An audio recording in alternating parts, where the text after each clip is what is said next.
On s'est intéressé aux chasses aux sorcières quand on a découvert ce que c'était réellement.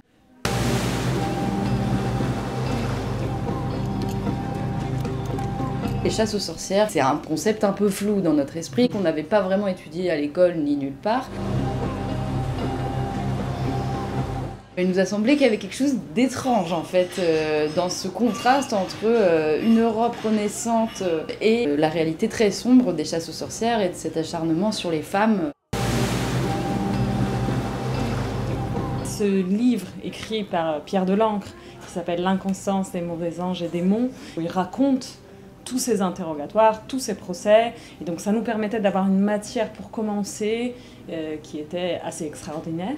Et du coup, on a choisi la chasse qui s'est déroulée au Pays Basque en 1609 parce qu'on avait envie de pouvoir voir un peu des sorcières des mers, l'univers de la plage maritime et pas l'imaginaire qu'on a habituellement de la montagne. Il croit vraiment qu'un monde meilleur, c'est un monde sans sorcières.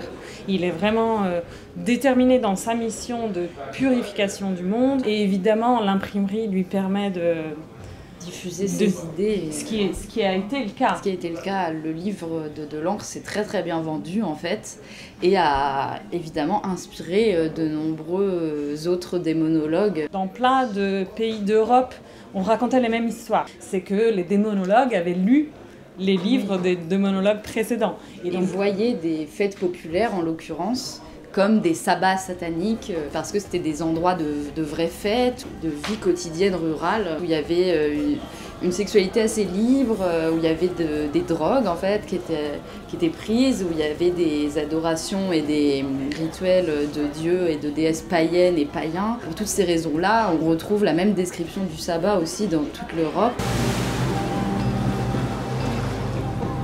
La chasse aux sorcières arrive à un moment où les pays européens se développant et ayant besoin du coup de plus en plus de main d'œuvre, il faut que les femmes arrêtent d'avoir le contrôle de leur corps et qu'elles fassent plus d'enfants. Et donc toutes ces femmes qui savaient donner des contraceptions naturelles, des plantes et qui savaient avorter, ces femmes-là sont visées. Et donc c'est aussi un moment, par exemple, où les universités de médecine sont créées et sont réservées aux hommes.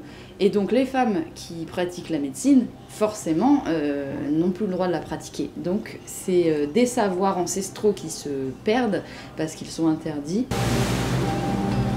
Vous irez à Saint-Laurent ? Parce que personne d'autre ne va à Saint-Laurent. Catherine, évidemment, c'est une femme qui possède un commerce. Dans ce monde d'hommes, c'est une femme très libérée. Elle ne veut surtout pas se remarier. Il y a eu beaucoup de femmes veuves qui ont été accusées de sorcellerie. Et en plus, elle est homosexuelle, ce qu'on découvre petit à petit. Et Graciane, c'est la guérisseuse du village. C'est une figure d'autorité, quelque part. Tout le monde la respecte. Mais maman, on peut pas la laisser comme ça. On n'a pas le temps. On a de la route à faire.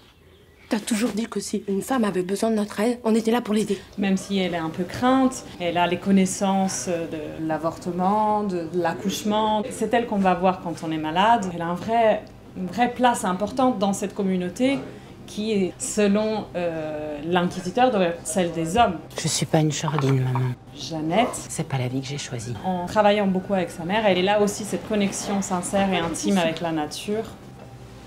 Pourquoi tu as tout arrêté ? Elle peut devenir un vrai guide pour cette communauté. On peut aider les gens ensemble. Arrête d'insister, maman. Et la petite sœur, Morgie, elle a ce que beaucoup de femmes accusées de sorcellerie ont eu également. Elle a quelque chose de différent. C'est un juge.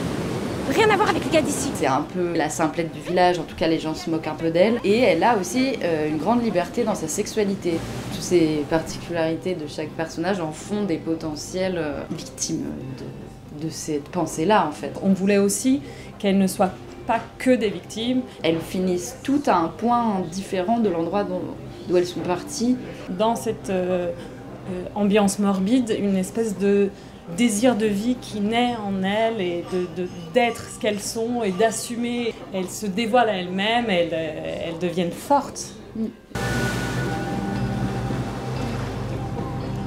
Cette phrase-là, c'est un slogan de manifestation des années 70. Nous sommes les petites filles de cette histoire-là qu'on nous a pas racontée. Et donc il faut la re-raconter et ne jamais oublier ce qui s'est passé pour ne pas que ça se reproduise. Quelque part, on se reconnaît dans ces femmes. On a la chance de ne pas vivre dans une époque comme celle-ci, mais on a hérité des informations sur la nature, sur la manière de guérir et tout. Et quelque part, on est fiers d'être leur petite. Oui.